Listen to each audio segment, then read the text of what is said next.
Hello students, you are welcome to this channel. आज हम मध्यकालीन भारतीय चित्रकला क्लास 12th में जो अध्याय 2 है मुगल चित्रशैली, उसका पहला भाग जो है वो स्टडी करेंगे। तो इस वीडियो को आप लास्ट तक देखें, चैनल को सब्सक्राइब, लाइक और शेयर करें। तो शुरू करते हैं आज का टॉपिक, मुगल चित्रशैली। हमें कुछ सामान्य जानकारी होनी चाहिए कि भारत में मुगलों का प्रवेश 1526 ईस्वी माना जाता है। उस वक्त बाबर जो है पानीपत के युद्ध में राणा सांगा को पराजित करके दिल्ली का शासक बना था। तो उसी पार्ट को शुरू कर रहे हैं। तो हमें मुगल चित्रशैली को पढ़ना है। तो मुगल चित्रशैली का पहला भाग, भारत में मुगलों का प्रवेश 1526 ईस्वी में हुआ, जब बाबर पानीपत के युद्ध में विजय प्राप्त कर दिल्ली का शासक बना। अब ये मुगल नाम कैसे पड़ा, तो थोड़ा इस पर लिखा, बाबर तैमूर पितृपक्ष की 5वीं पीढ़ी में, यानी बाबर का जो पिता था वो तैमूर की 5वीं पीढ़ी से था, और माता जो थी वो मंगोल शासक चंगेज खां की 14वीं पीढ़ी से थी। और मंगोल के कारण ही इनका नाम क्या पड़ा, मुगल पड़ा। तो ये सामान्य जानकारी याद रखनी कि बाबर के पिता जो थे वो तैमूर की 5वीं पीढ़ी से, और माता जो थी वो मंगोल शासक चंगेज खां के 14वीं पीढ़ी से ताल्लुक रखती थी। इसीलिए मंगोल के कारण ही इनका नाम क्या पड़ा, मुगल पड़ा। तो हमें यहाँ पर मुगल चित्रशैली का अध्ययन करना है। तो बाबर के बाद हुमायूं, फिर अकबर, जहांगीर, शाहजहां, सभी के कला प्रेमी होने के कारण उनके शासनकाल में मुगल चित्रशैली विकसित होती रही। हमें याद रखना है कि ये सब ईरान से ताल्लुक रखने वाले शासक थे। इसलिए जो भारतीय मुगल चित्रशैली वो प्रारंभ में पूर्णतया कैसी शैली थी, ईरानी कला थी। अब हम थोड़ा सा इस टेबल के माध्यम से ये सीख लेते हैं कि मुगल चित्रशैली का विकास और जन्म और किस शासक का क्या योगदान रहा, उसके शासन में किस प्रकार ये डेवलप हुई। तो मूलतः हमें याद रखना है कि मुगल चित्रशैली वो ईरानी और राजस्थानी शैलियों के समन्वय से इसका विकास हुआ था। मुगल चित्रशैली का विकास किससे हुआ, आपसे परीक्षा में पूछे तो बताना आपको, ईरानी और राजस्थानी शैली के समन्वय से। तो हम सबसे पहले बाबर की बात करते हैं। तो बाबर को मुगल चित्रशैली का जन्मदाता माना जाता है, क्योंकि बाबर भी चित्रकला में रुचि रखता था। हालांकि बाबर के काल की कोई चित्र हमें उपलब्ध नहीं है, लेकिन इसने अपनी जो आत्मकथा है तुजु के बाबरी, या जिसको बाबरनामा बोलते हैं, उसमें इसने 2 ईरानी चित्रकारों का उल्लेख किया है। फिर दूसरा जो हुमायूं है, हुमायूं के काल में जो थी ये मुगल चित्रशैली पूरी तरह से ईरानी प्रभाव वाली थी, क्योंकि हुमायूं जो है अपने साथ ईरान से ही ईरानी चित्रकारों को अपने साथ लेके आया था। अकबर जो था वो महान, हमारे इतिहास में महान माना जाता है, और उसने जो है उसके काल में जो मुगल चित्रशैली वो राजस्थानी, अपभ्रंश और दक्षिणी शैलियों के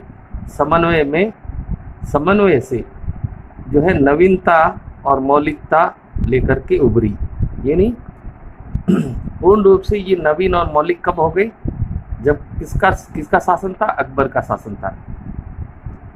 जहांगीर के काल में ये जो मुगल शैली थी वो पूर्णतया भारतीय बन गई, और जहांगीर का काल इस मुगल चित्रशैली का स्वर्ण युग कहलाता है। ये भी हमें याद रखना। यानी सबसे महत्वपूर्ण जो शासक था चित्रकला के दृष्टि से वो कौन था, जहांगीर के बाद आता है शाहजहां जो है वो, इसके काल में अंग्रेजों के प्रभाव के कारण मुगल चित्रशैली कौन से प्रभाव वाली बन गई, यूरोपीय प्रभाव वाली बन गई। हालांकि शाहजहां को जो है स्थापत्य कला का प्रवर्तक माना जाता है, और अगला शासक है औरंगजेब। औरंगजेब एक कट्टर क्रूर शासक था जिसने इस मुगल चित्र शैली का पूरा ही पतन कर दिया था। इसने यहाँ तक कि जो पहले के शासकों द्वारा बनाए गए भित्ति चित्र इत्यादि थे उन सब पर सफ़ेदी पुतवा दी, और यहाँ जितने भी चित्रकार इनके शासन में जो आश्रय में रहते थे उन सभी चित्रकारों को वहाँ से बाहर निकाल दिया, और वो सारे चित्रकार जो है अपनी जीविका कमाने के लिए कहीं दूसरे राज्यों में चले गए। इस प्रकार मुगल चित्र शैली के बारे में कहा जाता है कि बाबर इसका जन्मदाता है, हुमायूं अकबर ने इसको पाला, और जहांगीर ने इसको उच्चतम ऊंचाइयां दी, और औरंगजेब ने इसका पतन कर दिया।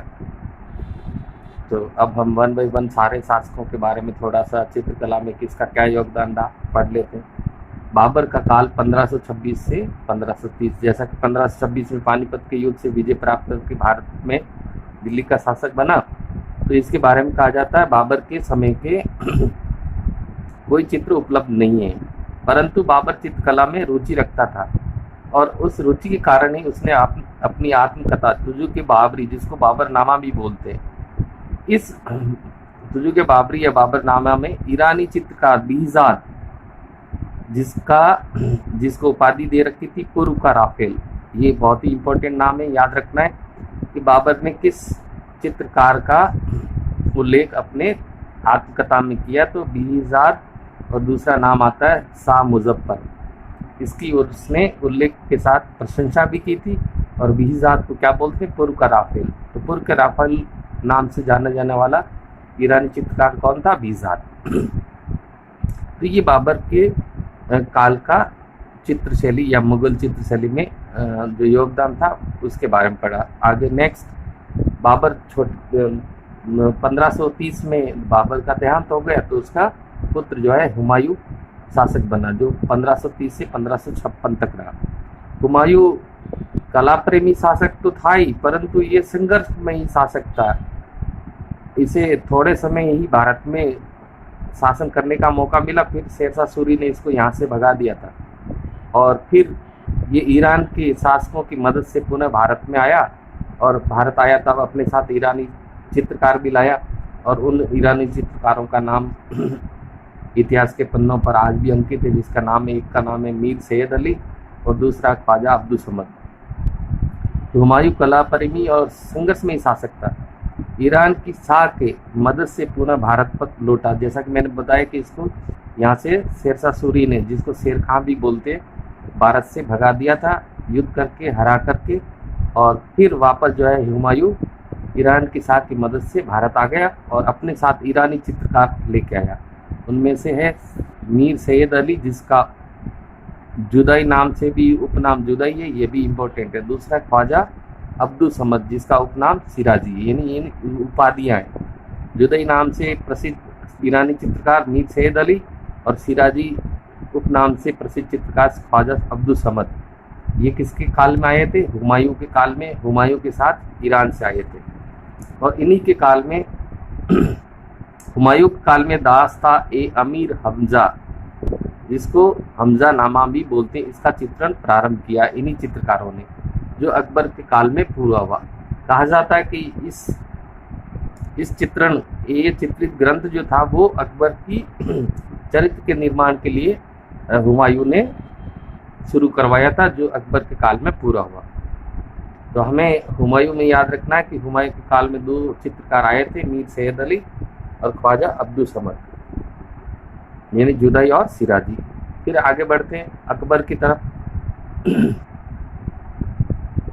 अकबर, जैसा कि हम पहले भी पढ़ा कि अकबर का जो काल है वो 1556 से 1605 ईस्वी तक था, और अकबर जो है बहुत ही छोटी आयु में शासक बन गया था, लेकिन ये बहुत ही मजबूत साम्यवादी, विस्तारवादी और कला प्रेमी शासक था। और इसके काल में चित्रकला के साथ साथ आपको याद रखना है साहित्य का भी ये काल माना जाता है, यानी साहित्य का स्वर्ण काल जो है वो अकबर का माना जाता है।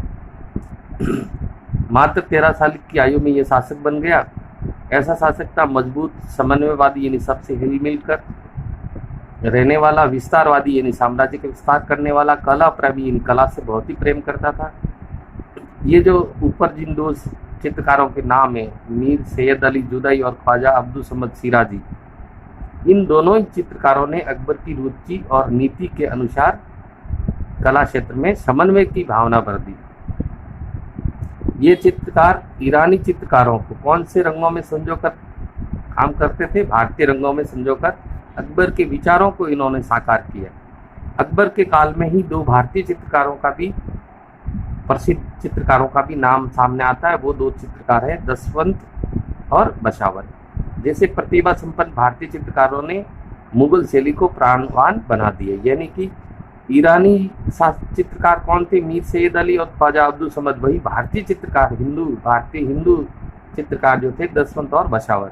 इन्होंने भी है जो अकबर के काल में भारतीय चित्रकारिता में अपनी एक मिसाल कायम की। अकबर ने भारतीय कला, धर्म और संस्कृति के अनुरूप चित्रण कार्य करवाया। इसीलिए अकबर को अकबर महान बोला जाता है। और हम कह सकते हैं कि अकबर के काल में जो है मुगल शैली नवीनता और मौलिकता लेकर के प्रकट हुई। इसके काल में जो प्रमुख चित्रण कार्य हुआ तो ये लिखा गया था दास्तान अमीर हमजा, जिसका प्रारंभ कब हुआ था?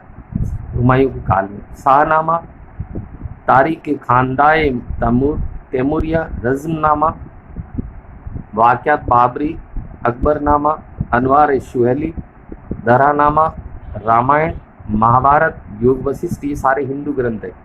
नल दमयंती, शकुंतला, कथा सरित सागर, कृष्ण चरित्र। तो ये तो ऊपर वाले जो थे वो मतलब हम कह सकते हैं ईरानी या मुगल शैली से संबंधित चित्रित ग्रंथ थे। बाकी ये सारे जो है रामायण, महाभारत, योग वशिष्ठ, नल दमयंती, शकुंतला, कथा सरित सागर, कृष्ण चरित्र, ये सब हिंदू चित्रित ग्रंथ थे। तो इस प्रकार ने अकबर ने जो है अकबर के काल के आपको चार महत्वपूर्ण चित्रकारों के नाम याद रखने। दो ईरानी चित्रकार थे मीर सैयद अली और ख्वाजा अब्दुल समद, और जबकि हिंदू चित्रकारों में दसवंत और बशावन का नाम बखूबी लिया जाता है। आगे हम अगले टॉपिक में जो है इन चारों चित्रकारों के बारे में विशेष अलग से एक टॉपिक पर स्टडी करेंगे। अगला है जहांगीर। जहांगीर का काल 1605 से 1627 माना जाता है। यही वो जहांगीर है जिसके काल में भारतीय मुगल चित्रशैली है वो अपने उच्चतम पराकाष्ठा पर पहुंची। यानी कि इसका काल स्वर्ण काल माना जाता है। ये विद्वान, सहृदय, प्रकृति प्रेमी और कला उपासक शासक था। मुगल चित्रशैली में इसी के काल में छाया प्रकाश की अधिकता और नए तत्वों को लेकर के ये बदली। ईरानी चित्रकार अकारिजा नाम का इसकी चित्रकला का प्रमुख था। यहाँ पर जो है अकारिजा नाम आपको याद रखना है कि जहांगीर के काल का मुख्य जो चित्रकार है वो अकारिजा, और अकारिजी का पुत्र जो था अबुल हसन वो जहांगीर का प्रिय चित्रकार था। अकारिजा जहांगीर की चित्रशाला का प्रमुख था, वहीं प्रिय जो चित्रकार था वो इसका पुत्र अबुल हसन। इसके अलावा उस्ताद मंसूर का नाम जो है पशु पक्षियों के चित्रण के लिए माना जाता है। यानी पशु पक्षियों का चित्रण वो बहुत ही अच्छा तरीके से करता था, जिसमें दो प्रसिद्ध चित्र है टर्की कॉक और टर्की बाज। इसी तरह से चौथा चित्रकार जो नाम आता है बिसनदास। ये बिसनदास जो है इसी के काल में ईरान में इसने प्रशिक्षण लिया और ये छवि चित्रण में दक्ष था। छवि चित्रण यानी व्यक्ति चित्रण ही बहुत ही अच्छा करता था। ये कई वर्षों तक ईरान के शाह के लिए काम किया और विश्व प्रसिद्ध इसने एक चित्र बनाया था जिसको बोलते हैं शेख फूल सूफी संत। ये चित्रण का कार्य उसने ईरान में किया था और ईरान में इसने जो है चित्रकला की ट्रेनिंग ली। अन्य चित्रकारों में मनोहर, हसन और गोवर्धन के नाम आते हैं। तो जहांगीर के काल में जो प्रमुख चित्रकार है अकारिजा, जो कि उसकी चित्रशाला का प्रमुख था, और उसका पुत्र अबुल हसन जो था वो जहांगीर के प्रिय चित्रकारों में शुमार था। इसी तरह मंसूर जो है पशु पक्षियों के चित्रण में दक्ष था, तो वही विशनदास जो है वो छवि चित्रण में दक्ष था। मंसूर के चित्रों में टर्की कॉक और बाज आपको याद रखने, वही विशनदास ने शेख सूफी संत का चित्रण किया था। इसके बाद यानी सबसे जो महत्वपूर्ण जो शासक जो मुगल चित्रशैली माना जाता वो जहांगीर ही माना जाता, और जहांगीर को जहांगीर का काल मुगल चित्रकला का स्वर्ण युग माना जाता। फिर आ जाता शाहजहाँ, सॉरी बार बार शहंशाह नाम आ जाता, 1628 से 1658 ईस्वी तक। शाहजहाँ जो था चित्रकला और चित्रकारों को सम्मान करने वाला शासक था, लेकिन अधिक महत्व कौन सी कला को देता था? स्थापत्य कला को। इसलिए देखो अकबर जो था, अकबर का काल जो है वो साहित्य का स्वर्ण युग कहलाता। उसी प्रकार जहांगीर का काल है वो चित्रकला का स्वर्ण युग कहलाता है। वहीं शाहजहाँ का काल जो है वो स्थापत्य कला का स्वर्ण युग कहलाता है, ये ध्यान रखना। इसके काल में चित्रकला दरबारी व्यवस्था में बंद हो गई, यानी दरबार के अंदर ही बनती थी, चित्रकारी होती थी। उस तकनीक के साथ प्रबंधन को इसने महत्व दिया। इसी के साथ यूरोपीय प्रभाव वाली बन गई, क्योंकि अंग्रेजों का प्रभाव इस समय बढ़ गया। छाया प्रकाश के अधिक प्रयोग के साथ चित्रों में मुगली दरबार का वैभव और विलासिता के दृश्य अधिक बने।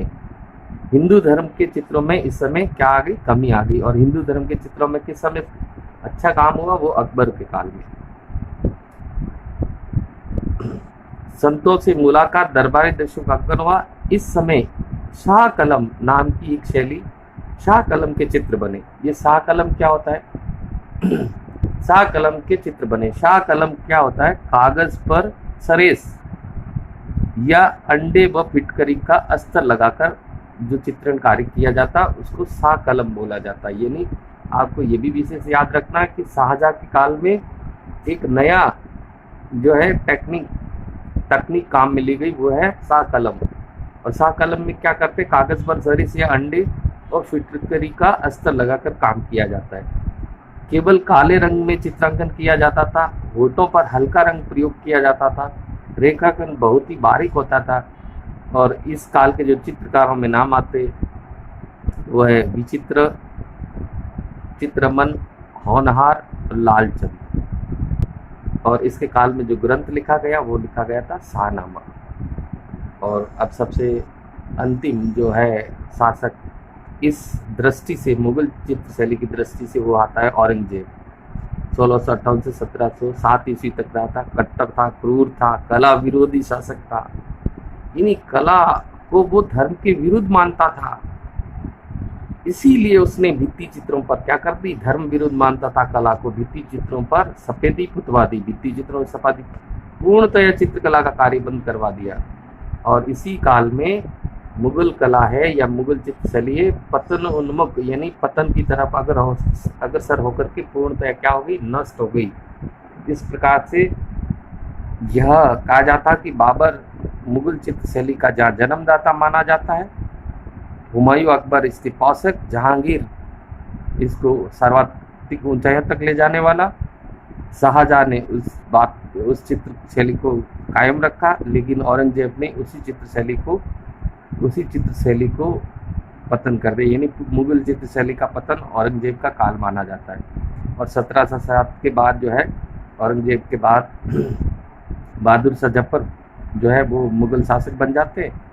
और उनसे पहले ही औरंगजेब के काल में ही चित्र शैली जो है वो तहस नहस हो जाती है। तो इस प्रकार आपको ये टॉपिक अच्छे से तैयार करना है। उम्मीद है अच्छा लगा होगा। अगले टॉपिक के साथ शीघ्र ही आपके साथ होंगे। तब तक के लिए धन्यवाद।